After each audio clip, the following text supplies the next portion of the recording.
پہچان نہیں ہوگی؟ فرمایا سب کچھ کرنا لیکن ناپاکی سے بچنا۔ بزرگ نے فرمایا جلدی سے توبہ کرو اور غسل کا طریقہ جان لو، نماز کا طریقہ سیکھ لو، یہ زندگی کے لمحے تیرے لیے غنیمت ہیں۔ انہی لمحوں میں خدا کی یاد اور محبت کے دیے اپنے دل میں جلا لے۔ معلوم نہیں پھر فرصت ملے نہ ملے، معلوم نہیں پھر یہ زندگی کے لمحے ملے نہ ملے۔ ناپاکی اللہ تعالیٰ کو بہت ہی زیادہ ناپسند ہے۔ فرمایا ناپاک رہنے والی لڑکی سے کبھی بھول کر بھی شادی نہ کرنا، ورنہ یاد رکھنا برکت سے ہاتھ دھو بیٹھو گے۔ فرمایا دوسرا گناہ، دوسری بری عادت غیبت کرنا۔ جہاں دو چار عورتیں اکٹھی بیٹھی ہوں وہاں غیبت شروع ہو جاتی ہے۔ کسی نہ کسی عورت کی غیبت ہو رہی ہوتی ہے، بیوی اپنے شوہر کی غیبت کر رہی ہوتی ہے، ساس و سسر کی غیبت کر رہی ہوتی ہے، شوہر کے عزیز و اقارب کی غیبت کر رہی ہوتی ہے۔ کسی بادشاہ نے اعلان کیا کہ آج کی مجلس میں جو بھی سب سے بڑا جھوٹ بولے گا اسے منہ مانگا انعام دیا جائے گا۔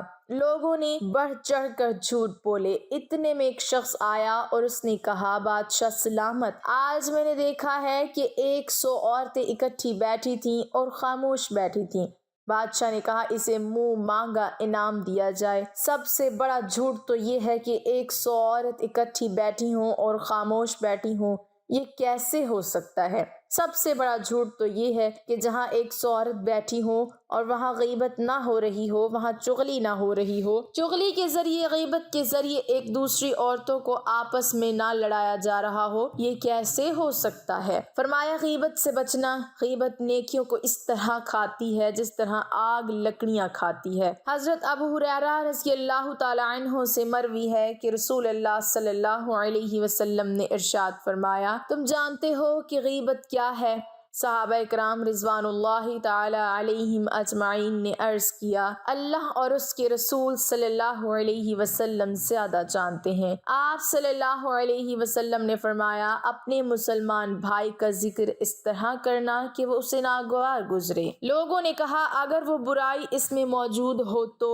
آپ صلی اللہ علیہ وسلم نے فرمایا اگر اس کے اندر وہ برائی موجود ہو تو تم نے اس کی غیبت کی، اور اگر وہ برائی اس کے اندر موجود نہ ہو تو تم نے اس پر بہتان باندھا۔ فرمایا تیسرا گناہ خدا کو خامند سمجھنا، استغفر اللہ۔ آپ سوچ رہے ہوں گے میں نے یہ کیا کہہ دیا بھلا؟ کوئی عورت خدا کو خامند بھی سمجھتی ہے؟ ایک دفعہ ایک عورت کسی عالم دین کے پاس آئی، کہنے لگی حضرت پتہ نہیں اللہ کو کیا ہو گیا ہے، اللہ نے میرے ساتھ کون سی دشمنی مول خرید لی؟ کیا اللہ نے مجھے پیدا نہیں کیا؟ فلاں عورت کو 4 بچے دے دیے، 4 بیٹے دے دیے، اللہ نے مجھے ایک بیٹا بھی نہیں دیا۔ فلاں عورت کو مال دیا، دولت دی، سب کچھ دیا، مجھے کچھ بھی نہیں دیا۔ میں نے اللہ کا کیا بگاڑا ہے؟ اللہ نے مجھے کسی بھی نعمت سے مالا مال نہیں کیا۔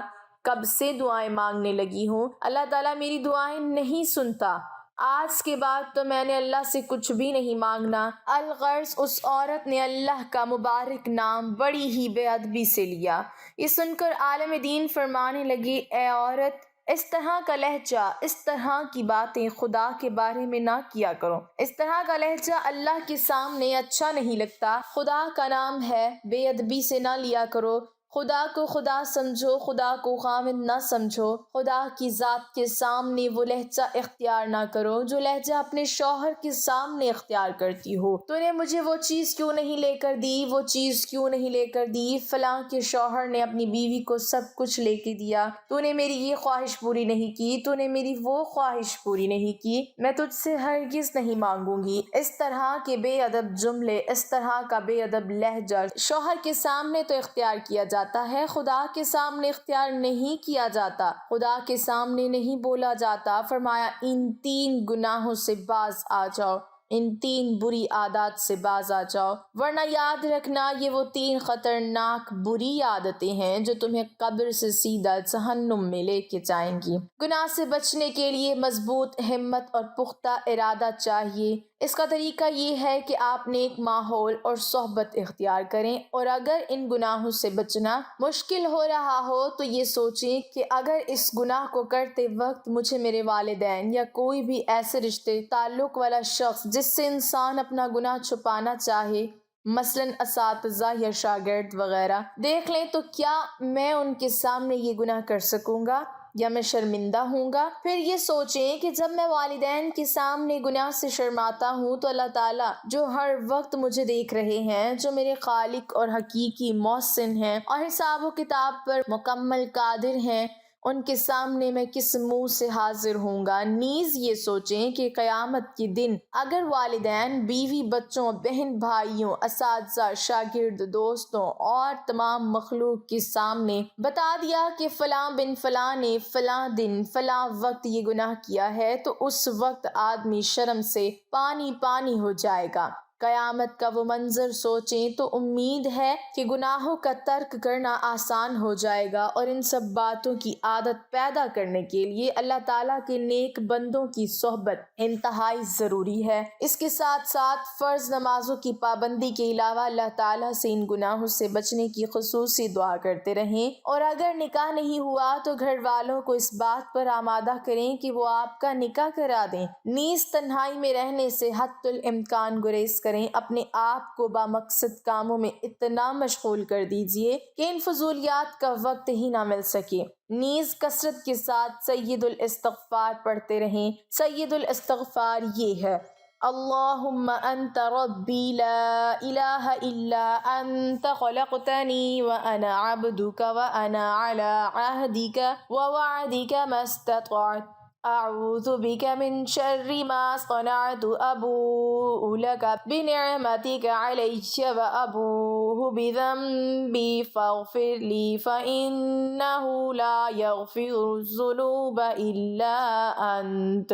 ترجمہ: اے اللہ، تو ہی میرا رب ہے، تیرے علاوہ کوئی عبادت کے لائق نہیں۔ تو نے مجھے پیدا کیا اور میں تیرا بندہ ہوں اور تیرے عہد اور وعدے پر قائم ہوں۔ جس قدر طاقت رکھتا ہوں میں نے جو کچھ کیا اس کے شر سے تیری پناہ چاہتا ہوں۔ اپنے آپ پر تیری نعمت کا اقرار کرتا ہوں اور اپنے گناہوں کا اعتراف کرتا ہوں، پس مجھے بخش دے، کیونکہ تیرے علاوہ کوئی گناہوں کو نہیں بخشتا۔ ناظرین، بری عورت کی پہلی نشانی یہ ہے کہ وہ اپنے آپ کو اور اپنے جسم کو ڈھانپ کر نہیں رکھے گی۔ نمبر 2، وہ اپنے شوہر کی نافرمان ہوگی، ہر وقت اپنے شوہر سے لڑائی کرے گی، اس کی عزت نہیں کرے گی۔ نمبر 3، بہت بد زبان ہوگی، ہر وقت اس کی زبان کینچی کی طرح چلتی رہے گی۔ نمبر 4، غیر مردوں کے سامنے اپنے بالوں کی نمائش کرے گی۔ نمبر 5، اپنے آپ کو پورے خاندان میں سب سے زیادہ عقل مند سمجھتی ہوگی۔ نمبر 6، دوسرے کو بات نہ کرنے دے گی، نہ کسی کی بات سنے گی۔ نمبر 7، اس کو اپنی نیند بہت عزیز ہوگی، زیادہ وقت تک نیند کا بہانہ کر کے سوئی پڑی رہے گی۔ نمبر 8، وہ چیخ کر بلند آواز میں بولے گی اور منہ پھٹ ہوگی۔ نمبر 9، غیر مردوں کو دکھانے کے لیے باریک اور دکھاوے والے کپڑے پہنے گی۔ نمبر 10، دوسروں کے سامنے اپنے شوہر کی بہت برائی کرے گی۔ نمبر 11، اپنے شوہر کی بات کاٹ کر اپنی بات کو ترجیح دے گی۔ نمبر 12، بازاروں کے زیادہ چکر لگائے گی، ہر وقت اسے کپڑوں اور میک اپ کی فکر پڑی رہے گی۔ اللہ پاک ہمیں دین کی مکمل سمجھ نصیب فرمائے اور ان پر عمل کی توفیق عطا فرمائے، آمین۔ ناظرین، کمنٹ باکس میں اللہ تعالیٰ کے 99 ناموں میں سے ایک نام ضرور ٹائپ کریں۔